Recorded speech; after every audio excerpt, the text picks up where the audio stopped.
Hello and welcome to another edition of My Delicious Food. Today we're going to be making some coconut curry carrot soup. Sounds super delicious. I know your kids are like thinking, oh, carrot, ew! But it's going to be really, really, really, really good. I promise you. I made an earlier batch and John, who is my taste tester, completely approved. So we're going to get started on that right now, okay? So the first thing we're going to do, most of your ingredients are here. We're going to have onions. We have one celery stalk, 6 to 7 carrots. We have some cilantro and some toasted sesame seeds for garnish. We have heavy whipped cream and coconut milk, okay? And of course some chicken broth. So we have our little magic stove going already. And what we have in here is my favorite ingredient in the whole world. And that's bacon.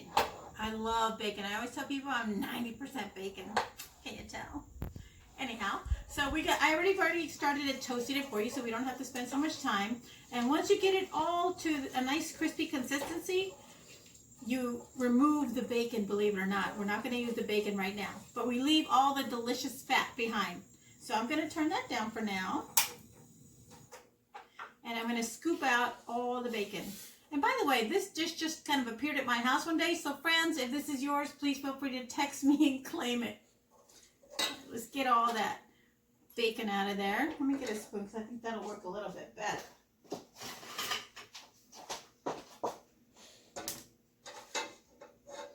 Okay. And once we get all that bacon out of there, we're going to have, just like I said, the delicious rendered fat from the bacon. Set that aside for now. We're going to use it later for a garnish. So the next thing we're going to do is we're going to chop up all our veggies and put them in there. And I'm going to start with the onion. You don't have to be very precise with this because eventually it's all going to get blended together. So just even chunks is good. I'm going to put those right into the pan. Okay. And then we take all our carrots and we chop those. I do about half-inch thick. You want to keep the slices consistent too because you want them to all cook at the same time, same way. Okay. All right, let's get those carrots in there. And this is a great soup to have as a starter or as a meal with a nice baguette or some French bread or some toasted tortillas too.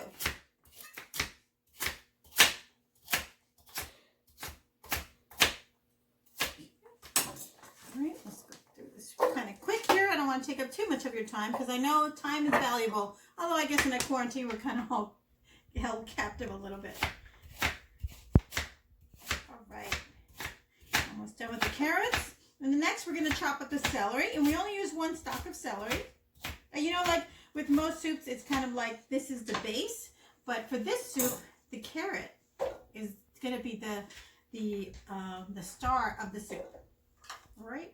And again, I use the green parts of the celery. Some people don't. I think it has most of the flavor of the celery, so I like to use it as often as I can. The only thing I don't use is the little nub at the end.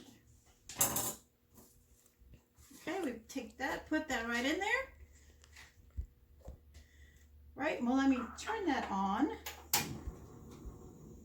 Okay, and we're going to let that kind of saute a little bit, let the onions get a little translucent, but we don't want the onions to brown because once onions brown, then they develop a little more sugar and it gives it a different flavor, and we don't want that.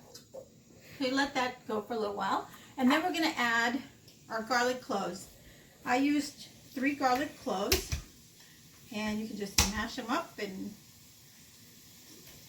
you can mince them if you'd like. You don't have to. I just roughly chopped them because, like I said, everything's going in the blender anyway, so it's all going to become a puree, sort of. All right. That. Did I mash this one? I don't remember if I mashed this one. There we go.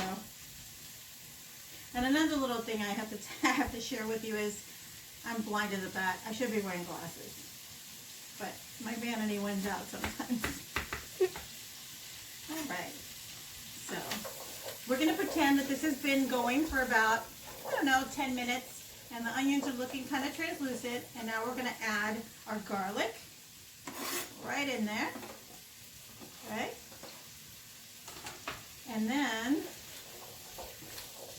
once the garlic starts to get fragrant, we don't want to burn the garlic either, then we add in our chicken stock, our chicken broth. I'm using chicken broth.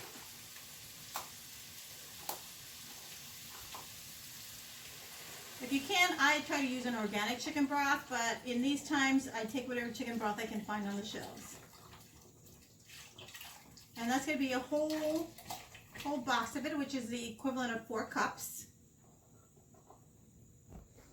All right, we'll save that for the recycle bin. Okay, then after that is, we're going to let that, we turn the flame down to medium, like a medium flame. Oops, wrong way. All right, and then we're going to cover it, and we're going to let it simmer for about 20 minutes until the carrots are tender and everything. You pretty much take like a spatula and cut into it, and it's soft, and it's ready to go in the blender. And I'm not going to season it till the end, because that's when you will really, the salt and the pepper and anything else that you want to add to it is really going to just go into the flavors once it's pureed. So let's take a moment to wait for this to cook. Okay, so we're going to see how it's been doing. And in our world, 20 minutes has elapsed. In yours, it hasn't. So we're going to look and see how they're doing.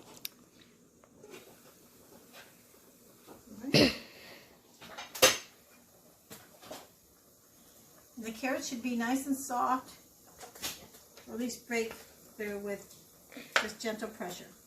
It looks like they're ready to go. Okay, so we're going to turn off our flame here, and we're going to, in batches, put it in the high-speed blender. Works best because it gets the smoothest consistency. I don't recommend using beaters or anything like that. A nice, good blender is the best way. Immersion blender will work too, but I find that a nice high-speed blender really gets that consistency you really want. So let's bring that over and get that started. Okay, now we're going to don't fill up the blender. Do it in half batches because you don't want to fill the blender. It could explode on you with the heat and the steam and all that. So let's just do half at a time. So we're not trying to be messy. I think it has something to do with the fact that I'm not wearing my glasses. That's okay. All right. So it's about there.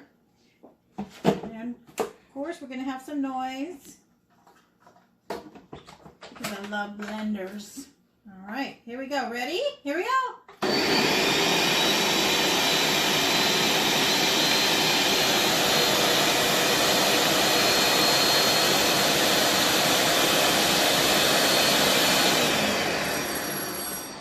Okay, that's nice. Blend to it. For now, we're going to put it in this bowl because we're going to eventually transfer everything over back to the pan, because that's where we're going to add our final ingredients to it. Okay, so let's take in the next batch.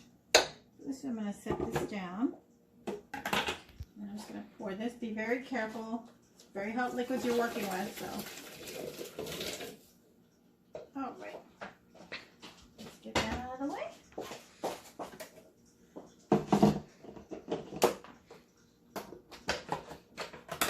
Last batch. If you want to, you can always put a cloth on top if it scares you that it might come up or whatever. This actually has vent holes, so you don't have to worry about it too much.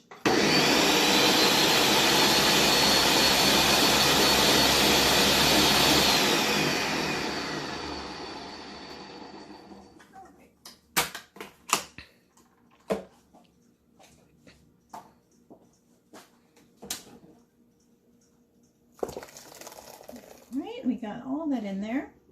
Now, I think it looks delicious already. But you trust me, you may not like carrots. I used to be a person that didn't like cooked carrots, but this is one of my all-time favorite soups. Okay, so we're going to get our pot back. We're going to turn the heat on low. Okay? And then we're going to put the soup right back into the pot.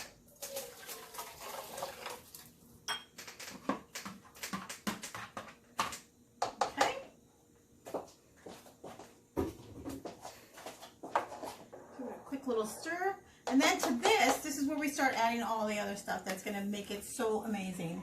So the first thing we're going to do is add some salt.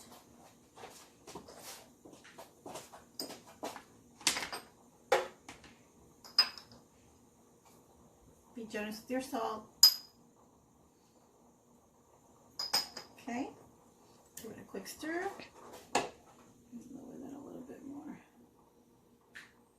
Okay. All right, a little bit of pepper. I should have had my pepper ready. I apologize, but I don't. Oh, where did I lose the pepper now? Well, can't find that one, so we're going to use this one. Okay. So just a little pinch of pepper. We don't need that much. Give that a quick stir. And now we're going to add all the other ingredients. So we're going to add half a cup of heavy cream.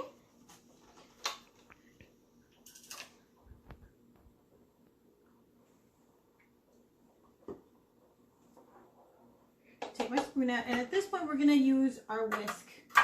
Actually, I need this whisk. So pour it in. And as you pour it in, keep whisking it around. Okay? Until it gets really nice and blended there. And then we're going to add our half a cup of coconut milk. Now, when you first open your coconut can up, it's going to have some like a thick curd on top and then some liquid at the bottom. Make sure you take like a little whisk or something and really blend it in so it's all blended together and you don't just get liquid and chunks of coconut curd. Okay. And if you don't really like the coconut, you can omit it and just add more milk, but then it wouldn't be coconut carrot curry soup. All right. Once we get that all nice and blended in, then we add, just don't fall in there. Then we add our curry. Now I add, for my taste, I add 2 heaping spoonfuls of this. You don't have to. It doesn't really add as much spice as you think it does. And you get that, whisk it in there, and it makes it a really vibrant orange.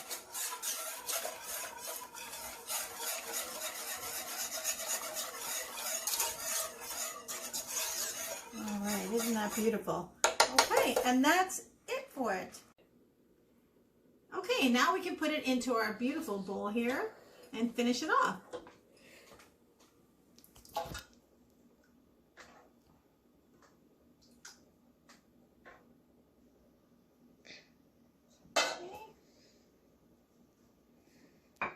Alright, and then we top it with some toasted sesame seeds, black and white ones. And some cilantro. And you thought I forgot bacon. This is where the bacon comes in. You put a little bit of that. You don't want it to overpower everything. And I know that you guys were all expecting probably another Mexican dish, and I just wanted to explain to you why I decided to go this route. So my husband has a thing about when he goes shopping for food, he sees a sale, he has to buy it. If it's 2 for 1, he's going to get it no matter what. So he got me 2 giant bags of carrots like this. So I had to make use of them. It's too bad that my adorable husband doesn't walk into a shoe store and say, "Oh, look, honey, I brought you all these shoes because they were 2 for 1. Wouldn't that be great? So here you have it, coconut curry carrot soup. All right, thank you for tuning in again. If this is your first time, welcome. If you're a return viewer, I thank you. And I thank you for all your comments, all your likes, and all your subscribers that subscribe to my channel. Please keep doing that, keep sharing. And next, we're going to be making huevos rancheros. And it's such a fun word to say anyway. Huevos rancheros. See you next time.